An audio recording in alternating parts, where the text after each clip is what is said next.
Right. Conscious that somebody somewhere else in this building has a conference to run a little later, it seems right to start. I hope you've all had a useful crack at the breakfast that finally made its way here by canoe. I think it's still meat and not fish that we've provided, I hope it has provided you at least a start with the day. And indeed, in thinking while the remarks here are going to be about land, just to express a level of concern about the scale of flooding across the country at the moment and its effects and where we sit after the weather we've had since the end of September. But welcome this to the event of the CAAV, looking at a number of land tenure issues, both ownership and tenancy. In looking at these things, I was asked by somebody coming in, so very courteously coming to visit visitors, saying, well, who are you? And so I thought we should have a slide that said that. Professional association, we've existed as a body fulfilling our functions for the rural economy since 1910, member local associations since at least 1847. And we represent, we brief, we qualify agricultural valuers who do more than agriculture and more than valuation across the whole UK. So we cover England, Wales, Scotland and Northern Ireland in that. And in that we qualify fellows by examination, a rigorous 2-day written, practical and oral examination. Those results went out just before Christmas. And our interest is basically in the mechanics, the engineering, the practicality of rural life. Do all the interactions between policy and tax and tenancy and planning and what people actually want to do and what people might be minded to do and how does it all fit and where do things come unstuck. And so we'll talk with the governments around the UK about, well, if you do it that way, you might succeed and if that's your objective, but actually if that's your objective, you might prefer another way of doing it.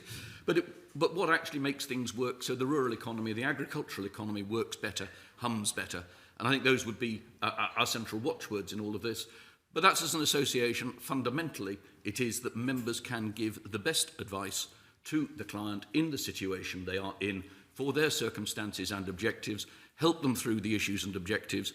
And so we'd like policy to give clear advice, to be able to give clear advice, but we would like to give clear advice on which people can make decisions to choose whether or not to spend money, whether or not to restructure their business or whatever it is, each being a decision, inertia being a decision. But as I will have expressed indeed last year, we take the view that we are looking at the most fascinating, interesting, challenging, promising decade we have probably known professionally in any of the lives of anybody in this room. And the business of transition, the business of the environment and other issues, climate change coming through, but also, particularly in England, but watch Wales is following, and in their own ways Scotland and Northern Ireland are coming also. People are, in their farm businesses, being asked to look at their businesses. The removal of basic payment, now gone in England as of New Year's Eve, means that people are now looking at their businesses, and then what are the options around those businesses, and we have to be able to give advice. So with that, I hope trying to answer the question that was put to me. We have, hoping we're here, does this work at all? Yes, it should do. Where are we? That's it. That's there. Trying to get on with this. There were land as a basic factor of production. Land is many things for us. It's a store of value. It's a basic factor of production. Indeed, if you go back to the debates about rates relief, in the 1920s, it's like plant and machinery for farming. It's not just where you have a business, it's with which you have a business. And it was also a secure basis, if you look across the whole economy, real estate as an asset, a basis for a free society, a market economy, a source of borrowing. It serves many functions and supporting investment and a good economy, and for all that, issues of secure title and ability to transfer, and those things matter enormously. And it's a very distinctive feature of UK land law, going back century after century, as they say, beyond which the memory of man runneth not to the contrary, that we've been able to cut and dice and slice land and interests in it. The critical feature of UK land law is not looking at land as a whole, but land in parts. And so we can let it, we can split it, we can devise it by will as we please. The tenancy structures that we have are long-standing. The oldest written lease still surviving in anybody's records is a lease of 717 in the next county in Gloucestershire. And actually that lease is a lease with shades of a trust around it, if we wanted to play with that. So, we have ingenuity, we have resources, and we come to look at land ownership. And here, of course, it's a regulatory market. is defined by what society allows. The Englishman's home may be his castle, but as long as the people around respect that, and it's what the ground rules are for that. But it gives recognised title, that excludes others, just as a tenancy in itself as an interest in land excludes the landlord. We have statute law impinging on that in a number of ways, and we'll come on later on, if we have time, to things like planning and compulsory purchase later down the line. And then all the contractual restrictions, you agree. But the owner has freedom of use and action, but within what society wants in terms of law and expectations. And that's where we are now at quite some interesting points. And so this slide is, in a sense, a bit of a recognition of some of the discussions early yesterday morning, looking at things that were going on. We are very well established. The valuers, the lawyers, and so on, in handling property issues have centuries of experience in looking at this. But we are now looking at new issues coming down the tracks at us with environmental issues, and of course people who are consciously coming in as environmental owners. A lot of discussion around the involvement, just make some passing points, because they did seem to arise out of yesterday, around private capital and institutional capital looking at this. And actually, the point I've made periodically to those in DEFRA looking at this is the best capital, most focused on what can be done on a farm, is the owner's own capital. We are listening to the discussions yesterday in this room in the NIAB meeting. It struck me that the answers coming from venture capital just show how unsuited we are at farm scale to so much of this. We're too small. Our transactions costs are too high. The ongoing costs of monitoring and verification and the rest. And the liabilities are too great in all of this. It's the owner's own capital, and agricultural land is the best form of secured lending for the cheapest borrowing that you can find in almost any market. So actually I think we may slightly be watching the wrong point in this. But we are, as I said in my opening remarks, I think seeing economic processes of change underway. Partly because we've spent 30 years of area payments holding change back. And I think that's something really to pick up on, and we look at this. We hear of the current pressure, and a lot of the discussion, and I think there is a mood in farming that is soured by the last few months of the weather as much as anything. The water gets into your soul at that point. But you hear people for whom this is pressure. You don't tend to hear the people who are the thriving businesses of the future. It is always the issue with economic change. When change drives opportunity, is you hear the people it hurts, and you tend not to see the people who build the opportunities for the future. And in looking at all of this, and when we come to look in a moment at tenancies, the critical thing about, again, this division of interests in land is that we're allocating risks between parties. And the business deals that do that are, I think, critical, and we have to be able to look, advise, and get them right. But we're making land more complicated. And if we think of Gulliver's Travels, where Gulliver was tied down by small pieces of string by very small people, here we are. I'll give you a couple of slides around this. Planning clearly is an area, and it was called town and country planning, and essentially for some time until probably towards the end of the 80s, it was town planning. It stopped at the settlement edge. It removed the private owner's ability to develop without consent. But actually, of course, in 47, they provided a compensation fund, the unexpended benefit, to compensate for that in those years when that was feasible. The planning system gives value to the people it favours and denies it to people it doesn't. But it's now increasingly in the countryside, and we increasingly have an entrenched culture in large areas of the country, which is just profound resistance to development. And just to summarise this, you will all have heard of the NIMBY, but he has now mutated. This insect has moved on from the chrysalis, is now moved on to being the butterfly of the banana, build absolutely nothing anywhere near anybody. And we look, quite alarmingly, for a major project for the rural economy at Cuxton Winery down in Kent, 30 million of investment to produce 112 million of economic activity, to found the British Prosecco industry, because climate change destroys the Italian one. The planning officers recommended approval. The population resisted, the committee voted it down, it went to appeal, and you weren't allowed to do it because you were in an AONB. Can't you do this in an industrial estate, they said, not in your own vineyard? You look at that. But we have government planning by twin-forked policy. We set up mechanisms that deny permission, and then we create permitted development rights, as the Secretary of State very welcomely heralded more yesterday in his speech yesterday. We have, between the Class Q type rights in England, and of course there are parallel rights in Scotland, we have, along with the office and commercial rights for conversion, in the last 7 or 8 years, we've converted buildings to 90,000 dwellings without planning permission. We are capable of changing entire town centres now to residential without planning permission. This is a completely remarkable change, and watching how this one runs. But we have more environmental and conservation rules, and this is where I actually want to spend a bit of time for this. You move to trees, it is at the moment a permanent land use change. It's a one-way valve. We have environmental impact assessments and ammonia fouling up people's chances to get their slurry stores. Listed buildings. The challenge of listed buildings and energy efficiency is phenomenal. We spent some time exploring the ways in which you can get an electric vehicle charging point into a listed building. The only place I've seen actually handling this sensibly at the moment is, of course, the deeply rural borough of London Borough of Kensington and Chelsea, which has produced a listed building consent order which says this is how you can have solar tiles and panels and heat pumps in your listed buildings. Little irony, of course, is that I think it was one of the major estates there, had 15 properties in Buckingham Palace Road. 14 were cleared under the policy, but the 15th wasn't because it went to a different planner. The ironies that you live with. There are interactions in all that need simplifying. We had a situation on a river that the owner very much wanted to allow to wiggle. The Environment Agency was very happy for it to wiggle. It required going to a planning officer. The poor, overstretched, under-resourced planning officer didn't know what was in front of him. So he sat on it. That's delayed that project by 2 years. National parks and AONBs, more restrictive control. And of course, we now just keep on inventing more national parks. At what point does this process stop? Listed building conservation areas, and then where I want to go really, and partly with the experience of work on Dartmoor over the autumn, where we're looking at these very specific points of environmental control. We've got targets around this, not statutory, but to do an enormous amount of improvement of SSSIs. We've got interim targets, and so I think we want to look at these all just a little bit more.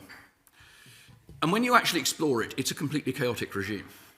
From the outside, you think it's coherent. When you get inside, it isn't. We've been designating SSSIs since 1949. They are of interest. That's all they are. Nobody ever said they're in good condition. Nobody ever said anything else. It's a framework then we developed for agreements as we come through the 60s and then the 80s Wildlife and Countryside Act. On top of that, the European Union then invented the Habitats Directive, its network, its Natura 2000 network of special areas of conservation, introduced the concept of favourable condition, and these two have got interrelated and overlapped in ways that are now quite challenging because we don't really know what favourable condition is.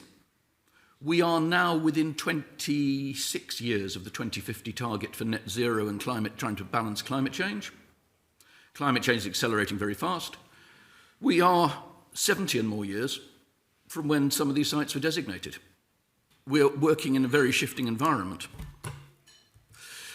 And then to look at the level of control. I talked about how planning took development. SSSIs have perhaps for many people been quite a light touch regime for the last 70 odd years. But the regime tells you there are things that you need consent to do. And this is now becoming a flashpoint, and in a sense it's Dartmoor, but it's West Penwith and it's other areas. And I just give you that example, and this is a Dartmoor one. The ORNEC, the Operation Requiring Natural England's Consent, says grazing and change in the grazing regime, including type of stock, intensity, seasonal, and indeed cessation of grazing. You know, Gulliver's completely tied down at that point. Any choice strictly needs Natural England's consent. And there is no, unlike that initial introduction of the planning system, there is no compensation. And the dairy farmers in West Penwith are looking at this and saying, well, what we've been doing for a while, and whether or not it's good or bad, whatever it is, they've invested and they built businesses around it, saying, look, we're probably now on a 5-year license for how we've run our properties. Now, that is a very interesting evolution because those targets are now driving these policies, and it's management restriction without compensation. And I think that's something that we need to be increasingly aware of. And beyond this, and outside the scope of almost all the current policies that we have, is the question of 30 by 30. Somebody somewhere in 2019 signed up to this benignly as an international commitment. It's locked into the Kunming, Montreal Protocol and the rest. It means that we are to have 30% of our land managed for nature by 2030, 6 years away. That's well outside any of the ambitions of the environmental land management schemes or anything else. And it may make sense even in a country, never mind the States or Canada or wherever, or Australia, it may make sense even in a country like Germany with its large forests and its mountain areas and so on. So we apply it to England. Managed, modelled, remodelled by farmers for what, 8,000 years? A landscape made by man. The nature is semi-natural, is the kindest you can find for it if you wish to look at it that. We have about 8% of England under some form of SSSI, etc. So that's 22%. That looks like 6.2 million acres to find for this. It was cited in the West Penwith extension. And we've now had paper, not just from Scotland that came out last May, but we have a paper in England now on this, and it's setting and very much building on where we were with the Nature Recovery Green Paper of a couple of years ago. Its purpose, the land is to have a purpose for conserving biodiversity. It's got to have a long-term commitment. Now, this can be public or private, probably, or one way or another of dealing with it, and it's got to have outcomes defined for achievement to qualify for this. That is quite a big thing hanging over us. It doesn't exclude you from farming on that land. Indeed, many SSIs are farmed. But it is a very interesting set of statements about what society is beginning to expect, and this is under international commitments. And I think this is something we do need to watch as we go through. And then a passing word, just simply on the language we're using.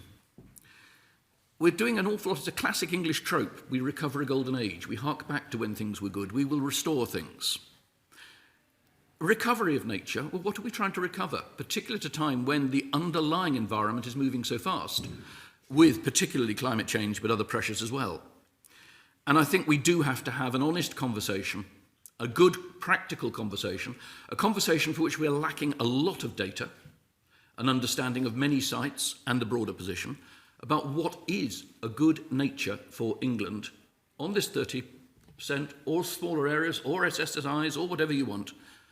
What is the good nature that we should be working towards for 2050, rather than trying to recover places that weren't in good condition in 1949, with so much that has changed since then. So let's look a little bit about tenancies. We covered ownership. There's more, if we have time, to come around compensation and agricultural and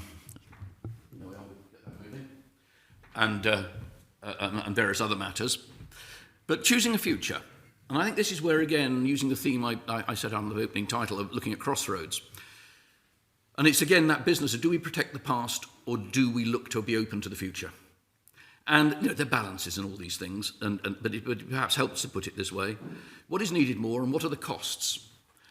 And government, I think, has got a broader-minded response to this than came through in the Rock Review. The government response broadly boiled down to two propositions. It wants a diverse let sector with differing lengths of tenancy. It sees landlord-tenant as a business contract, but it wants people to behave well in good relationships. It wants mutual advantage where it can be found. And those twin themes of flexibility and good business behaviour, I think, are perfectly valid watchwords for where we're looking. Deviating very far from them, and I think we get ourselves into trouble. And going right back again to my opening slide, looking at the question of repeating old mistakes, and I could point to where we're doing that as well in the residential sector.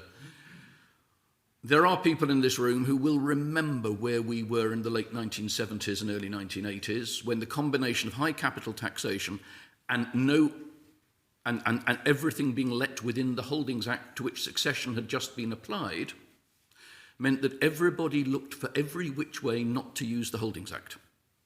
And we'll come back to that in a moment. But we're looking now at much structural change coming in this fascinating decade. Support is forgotten. Businesses will change. It's that process of change we have to manage well. A flexible sector will manage that better. But we equally have to find the opportunities for those who will feel that they should be withdrawing from farming. So the case for tenancies, because it isn't necessarily open and shut, but I'm a strong advocate of the agricultural tenancy system. I mean, it kept me quite entertained and occupied for a very long time, as it will have done Julie. But landlord, there are very many reasons for owning land that by no means always include being a farmer. Nothing requires a landowner to be a good farmer. The landowner's grandfather can be a terribly good farmer, and the grandson might not be. but they still want and need and wish to own the land. Having arrangements whereby other people can do that for them and pay them a good rent, quite possibly better than they would earn by farming badly, is a good idea. And again, it's this business of allocating risk. There's an owner holding a debenture risk being rewarded by a rent, the tenant taking business risk being rewarded, the equity risk in this. You can farm independently without owning land. Why, of all businesses, is farming the business where you would expect people to tie working capital up in land with its desperately low return? Now, most other businesses operate on rented property, but where the capital value is linked more securely to the rental value. If you're a good businessman, deploy the capital in your business, not in premises. Equally, again, a good balance between the two gives you the collateral value and the like. But these are insights into all of this. But a clean separation in risk, in time horizon, in responsibility, all of this, and the tenant's independence. It's cleaner to administer than many other things. A properly run contract farming agreement is quite a demanding thing to do. And on the whole, it breaks even for the larger units of occupation, not the smaller units of occupation.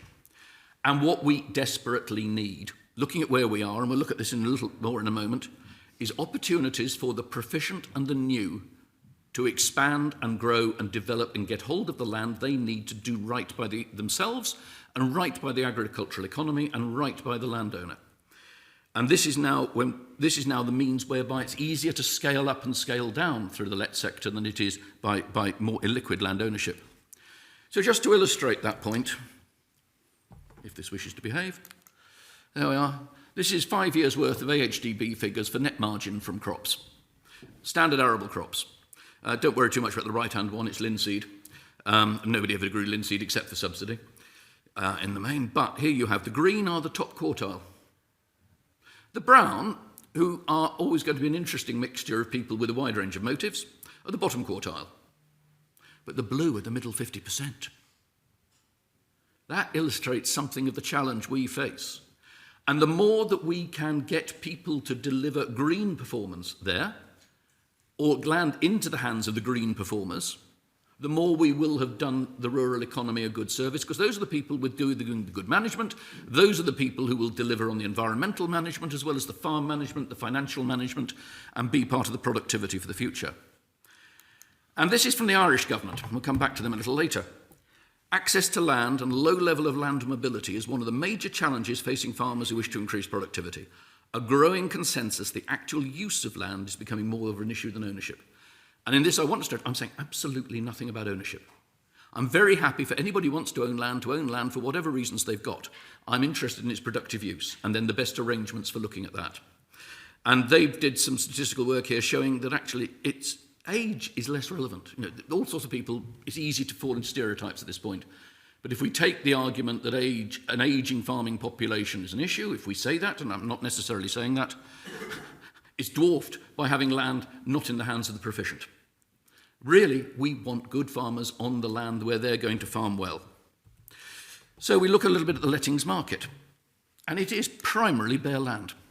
The green folder, the green documents you've got on your chairs, those report from our land occupation survey. We've been doing that every year since 1977. That's the report from 22. We're working on the 23 report now. People talk about tenanted farms. Only 7.5% of lettings are of farms that have houses and have buildings. Overwhelmingly, it's bare land here and in Scotland, both often smaller blocks. So understanding what we're looking at is actually core to how we drive policy. We want new access to proficient farmers, access to land without carrying its capital cost, points we've already made, for owners to find value and virtue in letting, and then the productivity benefits of contestable markets. Getting more good people onto land sets a higher standard for everybody else to measure themselves by. There's then more infrastructure for it. You start moving into a virtuous spiral. And I think broadly, to look ahead, the great estates made their minds up about what they want to let and not a generation and a half ago. The opportunities for new land to come into the let sector come from the smaller and medium-sized owners for whom the future looks more challenging than they care for. They still want to retain the family patrimony, they want to have the land, but earn a better income by having somebody else farm it for them. And I think that is where we need to go, and that is the kind of frame we need to understand from where we're heading in looking at lettings policy. This was a nice phrase I picked up the other day. The composer Gustav Mahler said something along the lines of tradition is not worshipping the ashes, but tending the flame. You need to carry forward things that are vital, not just simply preserving things because they were once and now have no life in them. And there's the issue that we've developed some very strong arguments for farming in the 30s, 40s, around the farming ladder, around the very economic policies of the 47-48 Acts, but one strong argument could become a prison. And we ceased to see Agricultural Holdings Act tenancies used as the main vehicle for lettings in the 1980s. The rise of the Gladstone Bower, the 18-month tenancy, allowed by a gap in the law, an exception. The Wise report on county smallholdings in 1966 said the farming ladder wasn't in existence, that county smallholdings were gateways now, not rungs on a ladder. Now, they were recognising that then, 50 years ago. And we need to really make sure our policy thinking is catching up. We're looking for answers in a long-changed world. So we have some very interesting things going on. Just for once in the policy environment, we've got real live tests of what people are doing. We have in the British Isles 4 laboratory experiments in real time that we can broadly compare, all broadly in common English land, all broadly in common land law, because Scots land law is not so different for these purposes. The Irish Republic has our land law, because it goes back that way. And we can look at these come through. We liberalised with farm business tenancies in 1995. That, as you'll see in a moment, stopped the hemorrhage from the let sector and brought new land in. It then fossilised with the single payment proposals coming in. But what we have done in England is, as Holdings Act tenancies have inevitably ended, FBTs have fully replaced the land lost. Some new land, mostly land that was let being relet. Scotland made a restricted and complex reform 9 years later.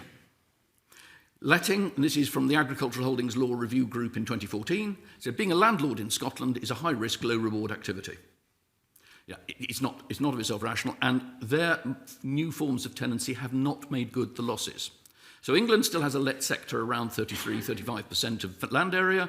Scotland is down to 20%. We were on the same figure in the mid-90s. So just to give you this chart, this goes back into the early 80s. You see the hemorrhaging of land out of the let sector. This is net movements from our survey. There we are. You will see the hemorrhaging of land out of the let sector up until reform. And then reform bringing land in, combined with the inheritance tax reform. And then you see, and really that flat lining thereafter is 2003, January 2003, the Commission published its single payment proposals. And the sales market dropped dead within 7 days, because land was clearly the key to future payments, and the lettings market stalled over the year. People sorted themselves out, and an awful lot of very complex activity actually went on then, because there were owners who let for 7 years. We had on our survey, we had 207-year lets in that period. We would never see those ordinarily. Just as other landowners took land back in hand in order to get their minuscule 10% of the first bit of the phasing in of historic payments. But after 2006, you just see the dull pulse as people were paid by area payments, explicit and express area payments, to occupy land. So they carried on doing so. We had stasis in the land market. But look elsewhere in the UK, we will do. Northern Ireland, we dismantled the tenancy system back in around the decades either side of 1900 for all sorts of political reasons. 30% of land there is now held on what we would know as grazing licenses. Insecure occupations, the reluctance to invest, concerns about productivity, environmental, disease control and the rest. And there is now positive political interest, and we're working with the Farmers' Union there on these issues, to look at new tenancies using the complete freedom of contract in Northern Ireland to be a vehicle for a more productive economy there, looking at the future where, with all the environmental issues, very conscious in Northern Ireland, we are going to have to produce more from less land in order to be able to deliver the food that people need. And that is around a framework looking, as we shall see in a moment, at 5-year tenancies, as being the framework that builds confidence to start a let sector in Northern Ireland from scratch. Because the Irish Republic is further down this road. as the 4th laboratory experiment in the UK. Similar position, it was 30% on Conacre.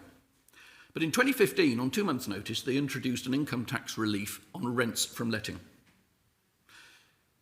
And that has provided their arm's length, so you don't just let to your nephew, and they're for at least 5 years. And they'll give you more relief if you let for longer. But that depends how much land you've got to let. That has created a let sector from a standing start, from scratch, that's now reached 10% of 5-year lettings and more. That, frankly, is more than we've done since '95 in England. That's a very, very interesting laboratory experiment. So morals in this: keep the law simple. Scottish law is formidably complicated, so nobody actually really understands what the law is, so they just get on doing what they've always been doing. But they're terribly fearful of it. 7 different types of tenancy. Focus on the flexibility to handle change. Work to make letting attractive. It's great saying we want to do nice things for tenants, but if you don't have landlords, you don't have tenants. So how do we ensure landowners are not going to volunteer for restrictions? If you want a landlord to let for 10 years, that landowner wants to know that he has not put himself into a noose for 10 years. You know, if terms are as now and I wish to choose to let for 10 years, splendid. But if I think something's going to happen and I am then in an inflexible position, it is perfectly rational for somebody to want to be quite shy about that. But there is this market, I think, of weary owners, now expressly that we've delinked in England, but coming along as we go through, and Wales looks at sustainable farming and the rest, who can let if they come to see it as having value and virtue. And this is where protecting the existing will frustrate the new. And very much here, I just want to look at a number of things where I see a lot of magical thinking, where just saying nice things doesn't mean that nice things will happen, but it may make you very comfortable. We need to look at practical policy making. So let's just deal with one thing I think is a particular threat to us, which is the proposal for limiting APR on let land to land let for at least 8 years. This comes out of work originally done by ROC on looking at encouraging tenants' access to environmental opportunities. The Treasury took it up, put it out in the consultation asking for views. We responded to that. It is, of course, an English debate that now would have, if it's inheritance tax, UK-wide consequences. And so while actually much of the Treasury paper is written in English terms, we have to understand it as it would apply in Wales, Scotland and Northern Ireland in this on environmental taxation generally. The consultation paper then asked, well, what are the exceptions you might need if you were to do this? And indeed, it was entirely open, said, look, we've heard these arguments for it, but equally we've heard there could be perverse answers. What might those be? And so we put those all in as we went along. So looking at this, would this attract any owner who is not now letting to let? We would see different answers around the UK. And what we were able to do was use the material in that green book you have there to look at the different periods of letting now and take views as to what different owners would do in different circumstances. So the lettings between 5 and 8 years, would they nudge up? What would people do letting between 2 and 5 years? What the very short lettings would do? What would happen with Scottish short limited duration tenancies? And indeed, where would we be in Northern Ireland? And our analysis, and it's on the website and it's open there for people to view, is looking at this, we see very little gain in lettings longer than 8 years. And within that, and Scottish evidence around limited duration tenancies shows this, that if you put a figure in, the market retreats to the lower figure. We saw when LDTs were cut from minimum length of LDTs in Scotland was cut from 15 years to 10, the market dropped to 10 years. There's almost nothing let for longer. Set 8, the 10, 20, 25-year lettings we're getting at the moment would tend to become 8. We would get some of those 5 to 8 year tenancies going north to 8 years. But others would have had their own reasons for not choosing it, and others would be sufficiently disturbed to come shorter. But there are not that many of those tenancies. And then the other shorter lets would, I think, overwhelmingly tend to go short or out. And playing through the models, this is the average of our two models. We reckoned there were 500,000 acres leaving the let sector within 3 or 4 years. And as the Holdings Act tenancies come to an end and are largely not relet, we retreat to the Scottish 20% percentage. The only way you can make this proposal work is if you assume the let sector shrinks to something under 10%, which is not the answer I think anybody wants. This is not a functional answer. It's magical thinking. The tax answer that has worked is, of course, the one I've mentioned, which is the one in Ireland. And this really has revived the let sector from scratch, and I think is a very powerful model for us to look at and explore much more thoroughly as to how it would work within the UK. We have evidence of a comparable country achieving something very notable. So we've got lots of challenges to unwind with farming. The productivity challenge. We've got also new technologies, the environmental trends, and the increasing risks of climate change. Managing risk, I think, is a real challenge for us all. The spread of the weather we have now and hot droughts is something that classic English farm management has not had to meet. And it's more challenging about what we crop, how we crop. And the balance of risk and reward that we deploy and the consciousness of working capital in that, I think all become important questions, probably mostly outside the topic of this paper. But it is interesting looking at this classic graph that comes around, and you can only see so much of it, but very broadly, when McSharry payments came in, English farming productivity improvement fell behind its comparators. And the same is true actually in the Republic. But that's behind France and Germany and Holland. And we are looking at that as something where we had then, in one sense, we can see this as an opportunity. If we get it right, there's a lot of catch-up to be done in that. Area payments, and this is where we come back into this work we've done, is that looking back at that chart of movements in the let sector, the activity in the let sector in every year since 2006 has been between 30 and 40% of what it was in 1999-2000. And the number of FBTs granted is now less than a quarter of what it was in 2000. Just stasis, a dying market losing its pulse. But now, with payments gone, area payments gone, the reward for occupation gone, we can now see what might happen. But we need to make sure that letting's attractive in all of this.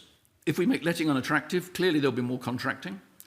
Owners will find environmental options more attractive in themselves if we make letting unattractive to owners. The interesting thing, I think, that comes out of yesterday's policy statements, interestingly, is the increase in payments for SFI and the interest of range in offers for SFI. SFI as the model that sits with being a commercial farmer, those actually may actually buttress the landlord-tenant system by providing income through commercial farming in interesting ways.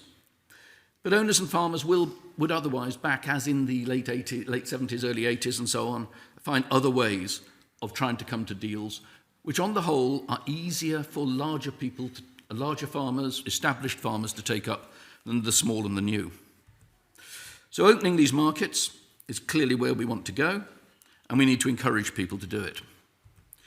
Steps on the way in all of this. We understand the variety of FBTs. There's too much simple description of all FBTs are 3 years. Well, no, they're not. FBTs let for at least a year are let on average for 5 years. FBTs that are for larger areas are let for much longer. FBTs that include a house and buildings are let for longer. FBTs that replace a Holdings Act tenancy are let for longer. What we do have also is that a quarter of cases, we know because we've been surveying this and it's in the Green publication, a quarter of cases it is a choice between the parties suiting their own circumstances is the term that's been let. And in most other cases, it's just what they've been doing before. So Scotland is looking very interesting. Having been a world of opaque complexity and watching the tenanted sector in retreat, we hope that the land reform bill due this winter is going to come forward with the land use tenancy as a near freedom of contract framework for new people to arrive at new agreements to deliver farming, environment, climate change and other measures. A basic framework of law in order to give new opportunities for people. If the Scottish Government is able to enact this, this is looking very promising as a new avenue, much needed in Scotland.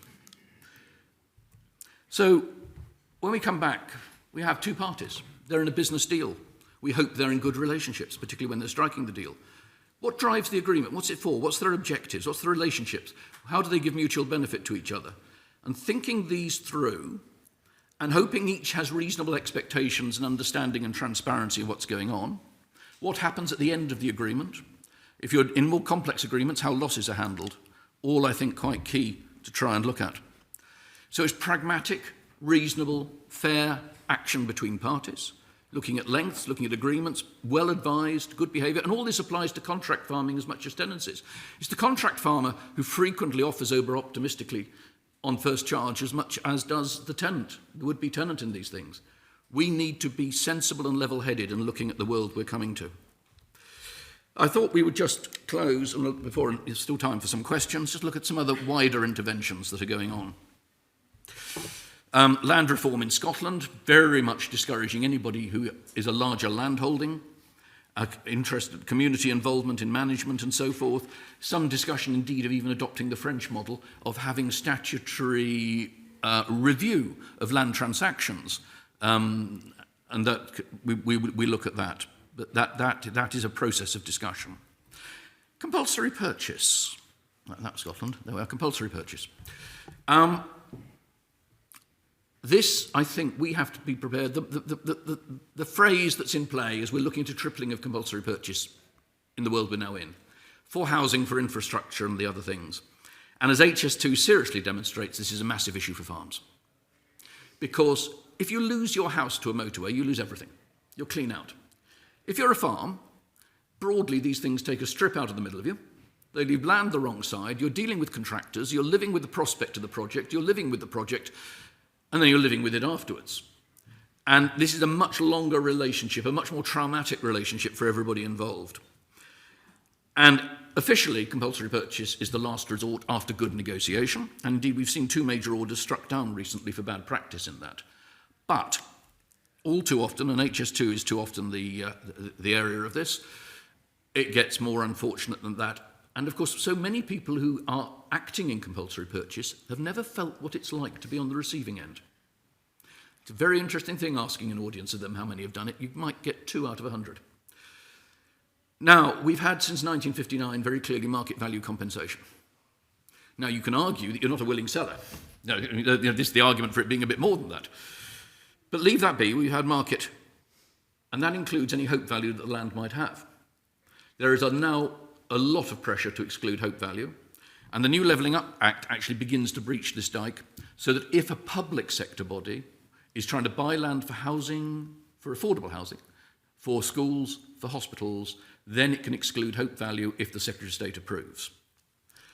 And I think this is opening the door to where we might go, particularly in the change of government, where you might see existing use value or existing use value plus, perhaps more, 5 times agricultural land, whatever, but a cap on what you can be paid when your land is forcibly taken by power of law. And I think that, again, is something we want to watch as we look at this balancing, the acceleration of infrastructure and everything else coming through as we deal with this. So we're revisiting a problem here. And again, old mistakes. The 47 planning legislation, which brought in some of this compulsory purchase as we now know it, did so on a very sketchy basis. 1947 was an incredibly depressed year. It really was the nadir of the post-war world, bad weather, dull economy, strikes, Parliament meeting by candlelight and the rest. And then we began to have recovery in the 1950s and development was happening. And what we found was that as the way it was set up, councils found they were buying at existing use value. As we discovered hope values, we discovered how planning limited where value was. And developers said, well, hold on, I don't think I can buy your nice field because the council can come along and then compulsorily purchase it from me at existing use value. So developers were holding back, saying, we need to have planning permission before we will buy from you. And that was why the law was changed to make it very, very clear it was indeed market value in 1959, consolidated in the 61 Act. And I fear we risk repeating a mistake just when we need the ability to develop, because land is actually typically a very small share of the overall cost of many of these projects, whatever people might say. So we've got all these issues coming through, and I think that one, of course, we've got the wonderful prospect of the Keir Starmer bulldozer actually achieving something on housing. But we come to rights over land, statutory powers to take rights, electricity and the rest.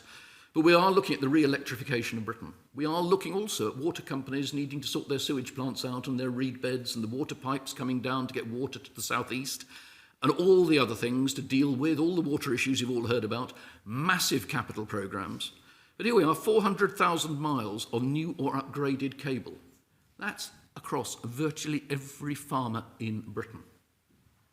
And again, payment provisions and how we deal with it and how we deal with utilities and how we deal with contractors, how we enforce liabilities and so on, in all of this then become continuing issues.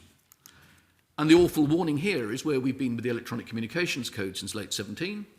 In order to give people connectivity, they took the easy answer. Give strong powers, cut payments, and you discover you produce resistance. The old code had, I think, no more than 3 or 4 cases in its 25, 30 years. We've had over 400 tribunal cases and 3 Supreme Court cases in the last 6 years. Choose. Disputes, and this is where we are moving. The government's looking hopeful. We are moving on a number of fronts to look at alternative dispute resolution being provided for, encouraged for the code, provided for electricity lines, working on that now to come through as a means so you don't have to go to tribunal in order to get justice. Because tribunal is beyond most of these claims. And we will offer here a dispute, as you will see from the white paper on your chairs, again, a dispute resolution service to try to handle all of that. So morals in all of this. Actually, good behaviour achieves results for everybody. Strong powers lead to resistance. Paying fairly is part of fair treatment. And indeed, improving dispute resolution improves behaviour. The strongest powers in compulsory purchase are the powers worst used. And I think these are morals that we are having to make repeatedly to government in this. And again, it's part of looking at basic property rights in land and where we go. So, if we go through to the final overview, we are in a more regulated age. We are looking at crossroads on all these fronts. There is the choice of protection and flexibility. There is a bias in public opinion to want comfort, to not to be disturbed, when we need to look at improving productivity and future competitiveness if we are to deliver the public services and living standards that we think we're entitled to. Markets, regulation and environmental control, we're going to have to find the right balance between all of these, but we should have the honesty and clarity of thinking not to repeat past mistakes. We should learn from our bruises and get things better. We've got this future to make. So there were some thoughts.